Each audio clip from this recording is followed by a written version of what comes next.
Puis s'asseoir. Alors, sur le même serment? Oui. Alors, j'ai eu l'occasion d'exhiber le document que j'ai déposé sous 34P 142, Monsieur le commissaire. On l'a également à l'écran. Monsieur Perrotte, est-ce que vous reconnaissez le document?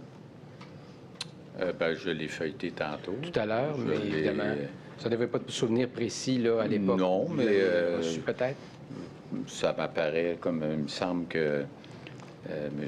Vincent, la semaine passée, il me semble que, en tout cas, c'était peut-être pas nécessairement le même document, mais c'est quelque chose que, pour l'avoir feuilleté, que j'avais déjà vu, là. Et vous avez reçu des formations également, évidemment, comme vous l'avez dit tout à l'heure, à titre de membre du comité de sélection, de même que membre d'un comité aviseur. Oui. Je vais vous y faire des énoncés, puis vous me direz si vous vous souvenez avoir reçu ces indications de la part des formateurs, parce que je comprends que vous ne vous souvenez pas du document en particulier.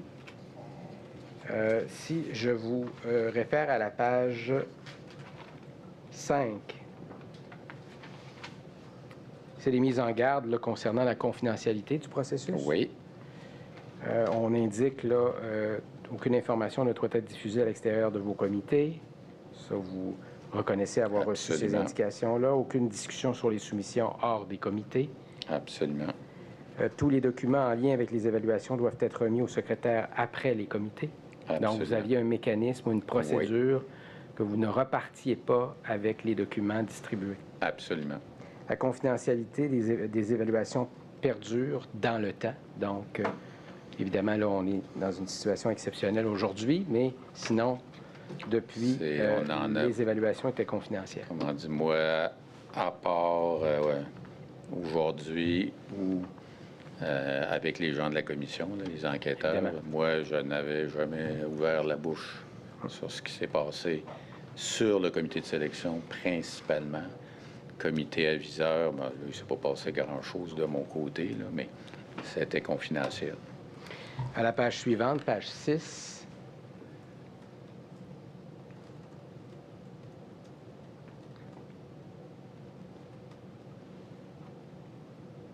Page 6. La page suivante. Équité et transparence. On indique que les soumissionnaires doivent être évalués sans préjugés et seulement en fonction des documents publiés et connus des alliances. Vous vous souvenez d'avoir été instruit à ce sujet? Absolument. Des informations transmises par les alliances, donc seulement à la lumière des informations contenues au dossier de soumission. Oui. Vous vous souvenez de cette règle-là? Absolument. Traitement intègre et équitable des concurrents.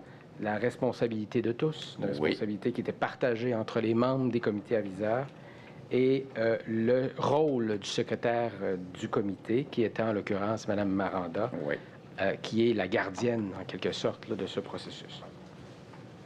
Absolument.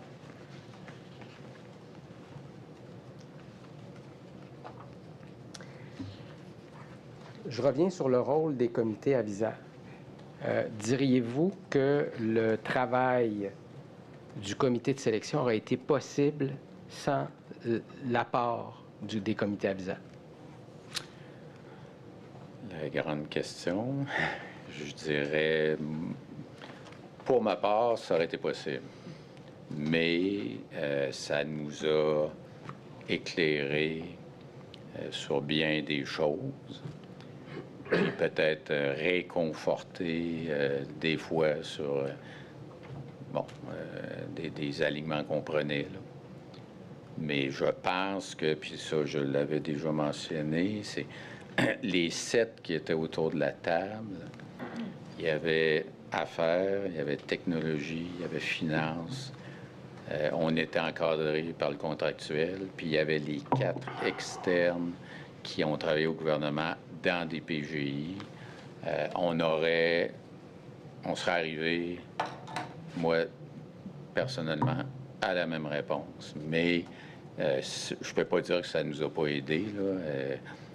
Puis ça a aidé aussi, parce que ces comités-là, c'est beaucoup des gens qui ont été dans le projet après. Alors, Évidemment, ils avaient les connaissances de l'appel d'offres, des soumissions, puis après ça, on a embarqué dans le projet. Alors, ça n'était que positif tant qu'à moi, là.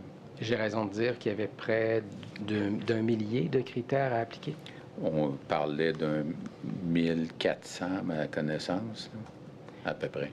Et j'ai raison de dire qu'il y avait également des dizaines d'entrevues réalisées par le comité aviseur? Oui, aussi. Puis c'est pour ça que ce matin, la relève 1, relève 2, c'est qu'on avait à peu près, on disait 17 coachs ou team leads, arrondissons à 20.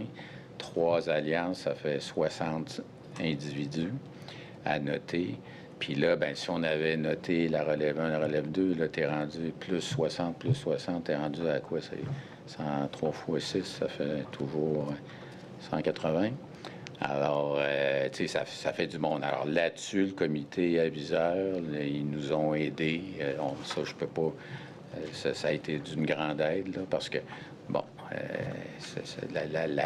le travail était incommensurable là, au niveau lecture puis cotation de notes. C'était énorme. Je vous remercie. Pas d'autres questions, M. le commissaire? Tout. Est-ce qu'il y a... Peter Ben? Procureur général? Est-ce qu'il y a des questions? Non, merci. Réinterrogatoire?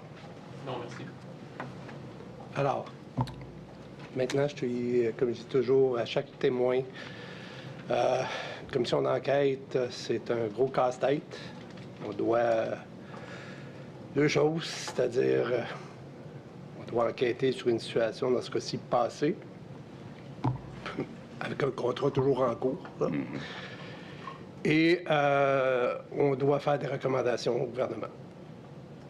Le but d'une commission d'enquête, c'est d'enquêter, faire rapport. Au niveau des recommandations, on dit toujours tout est perfectible. Vous avez été un témoin privilégié, surtout vous, là. Vous avez passé plusieurs années à la société. Alors, vous en avez vu, vous avez fait plusieurs projets également, notamment, bien, celui-là est d'une ampleur là, sans aucune mesure. Alors, est-ce que... puis vous avez suivi les travaux de la commission aussi, bien évidemment. Donc, si vous avez des pistes de solutions, des recommandations que je pourrais tenir compte, ça serait fortement apprécié. Bon, moi, j'en avais 2. Oui.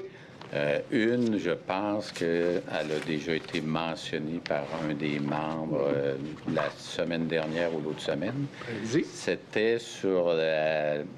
En fin de compte, quand on part dans un projet, on l'a dit tantôt, hein, c'est 458 millions. C'est d'une grosseur incroyable, 500-600 personnes qui travaillent en même temps là-dessus. Moi, personnellement, je trouve que les échéanciers étaient complètement irréalistes, là. OK, on avait, je pense, une cible d'implanter ça dans 2 ans et demi. Puis, on regarde la pérennité. La pérennité, à l'époque, c'était sur 10 ans ou 9 ans que ça se faisait. C'était bloc par bloc. Puis, finalement, le projet, bien, moi, j'ai commencé en 2017. OK, ça veut dire 6 mois. 2018, 19, 20, 21, 22. On n'est pas loin, tu sais, de 5 ans pour la L2, là, je parle surtout, là. Alors, là, on s'approche plus. Tu sais, on a 2 ans et demi qu'on visait. On a 10 ans si c'est une solution maison puis qui prend plus de temps à implanter. PGI a déjà des choses qui existent puis qui permettent d'avoir une base. Puis ça a pris 5 ans. Bien, tu sais, alors, pourquoi j'amène ça? C'est que quand on part dans un projet de cette envergure-là, c'est avec ça comme target au bout, ça met sur les ressources une pression énorme. Puis moi, je pense, dès le début, là. Puis là, pour l'avoir vu, ça quand même, l'année où j'ai été là, quand on a fait les travaux, on voyait les gens de la L1 qui étaient au coton, hein, qui étaient au bout du rouleau. Quand on a entendu parler, quand ça a été implanté, les gens qui devaient corriger les erreurs, puis tout ça, qui étaient en temps supplémentaire, puis tout ça. Alors, tu sais, un échéancier irréaliste, moi, je compare ça à une pizza, là. Tu peux la réduire, ta pâte à pizza, mais si tu la réduis comme ça, elle va faire ça. ça veut dire que tu vas l'implanter en moins de temps, mais ça va te prendre plus de monde pour l'implanter. Puis plus de monde, ça veut dire, tu sais, un projet qui a 80 personnes, c'est pas gérable comme un projet qui en a 500, 600 dans les pics, là.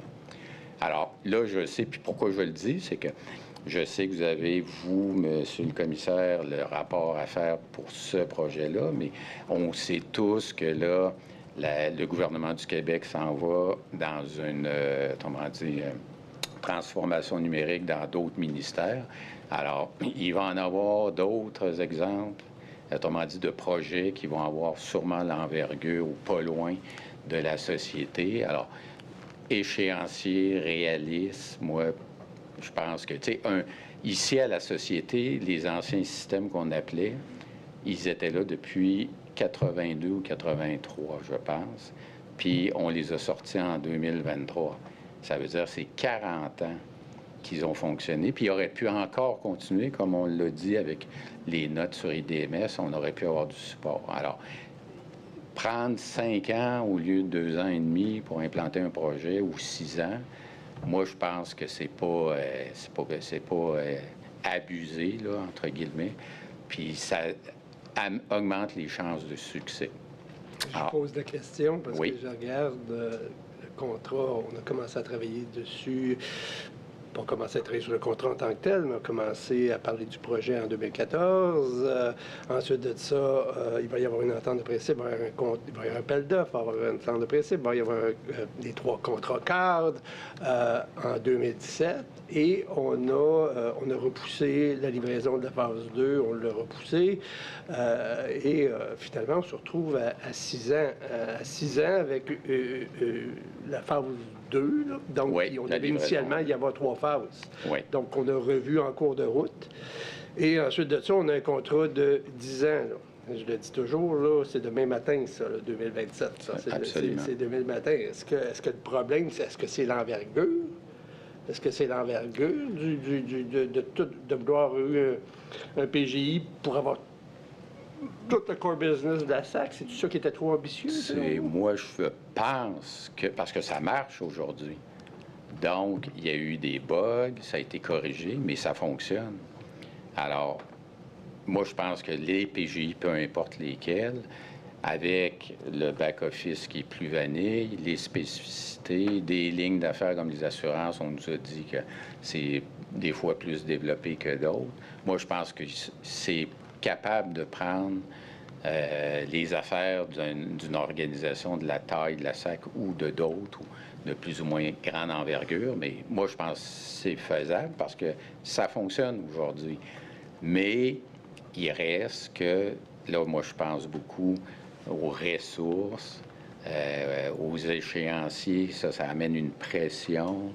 À un moment donné, bien, je veux dire, tu peux découvrir si tu as plus de problèmes quand tu fais tes essais puis tout ça.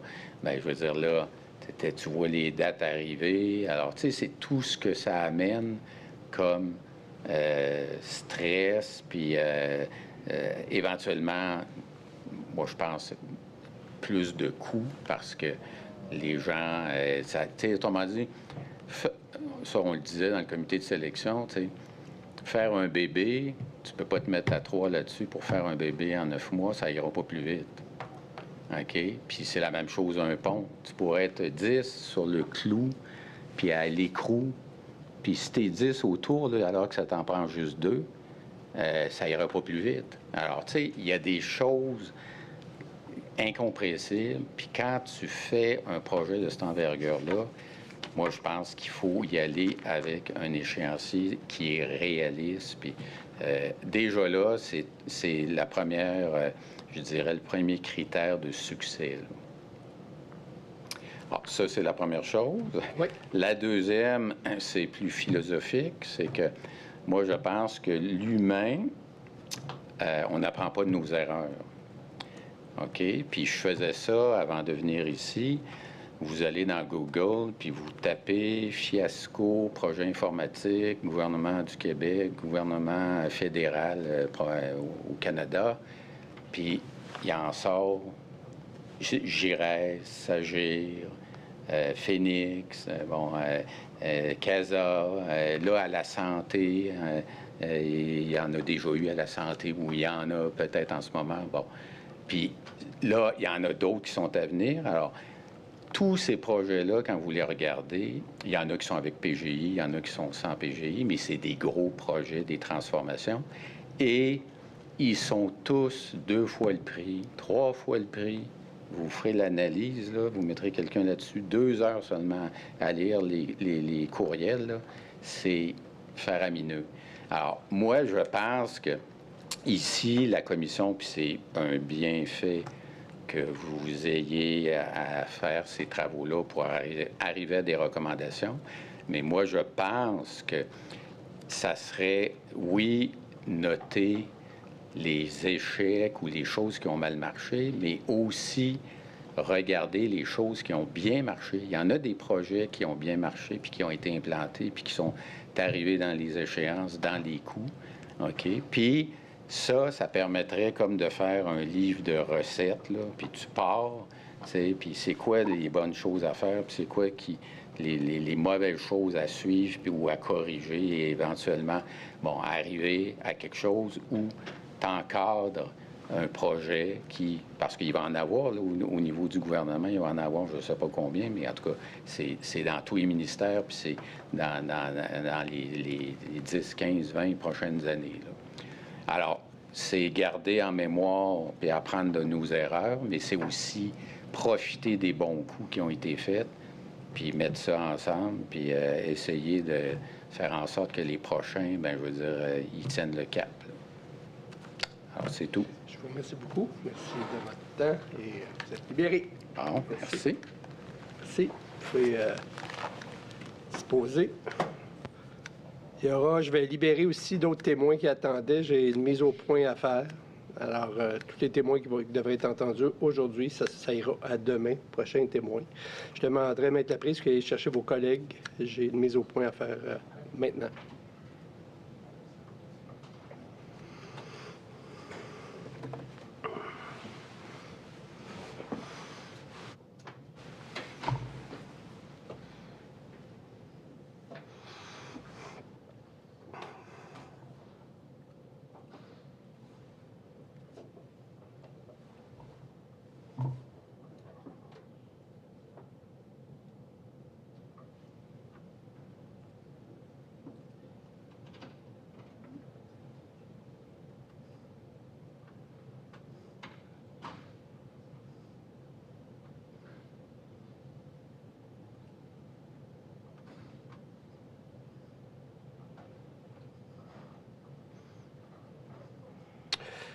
Alors, j'estime nécessaire de faire la mise au point suivante. On va retourner à la genèse, on va retourner au décret. Décret 299-2025 du 18 mars 2025. Entendu qu'en vertu de l'article 1 de la loi sur les commissions d'enquête, lorsque le gouvernement juge à propos de faire une enquête sur quelque objet qui a trait au bon gouvernement, sur la gestion de quelque partie des affaires publiques, sur l'administration de la justice ou quelque manière importante se rattachant à la santé publique, au bien-être de la population, il peut, par une commission émise à cette fin, nommer un ou plusieurs commissaires pour conduire cette enquête.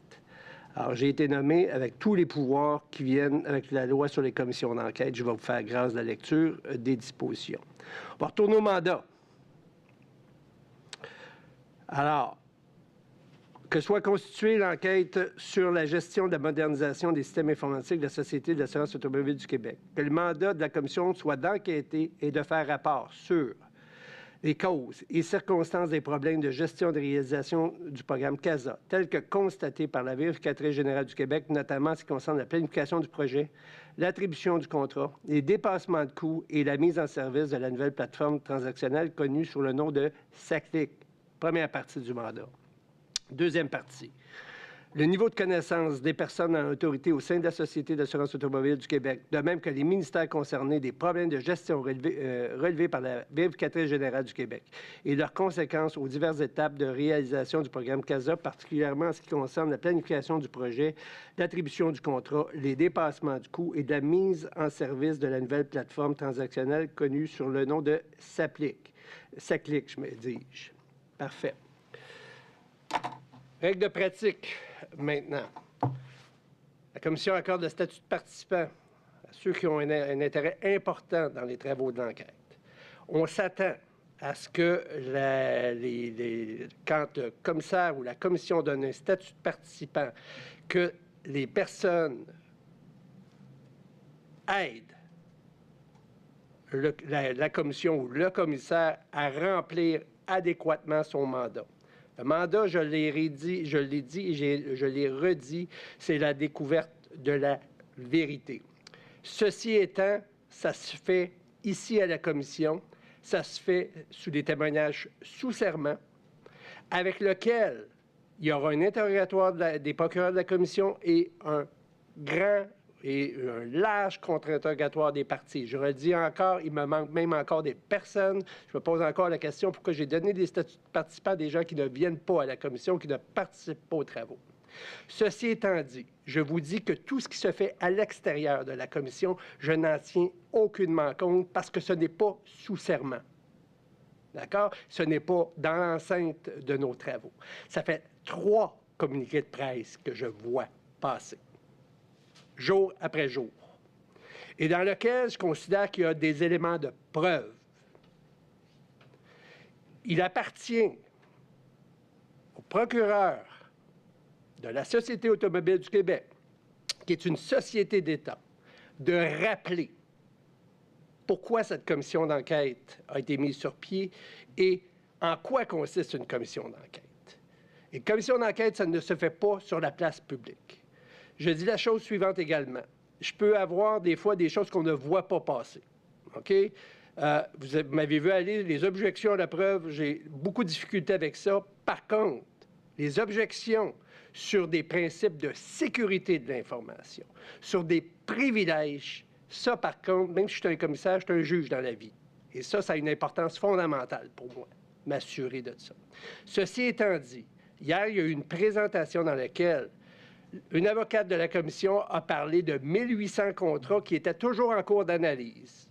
Malheureusement, ça a été rapporté dans les médias, alors que ça n'a pas été dit ici, OK, que ces 1800 contrats-là seraient reliés au projet SACLIC, ce qui n'a pas été dit ici.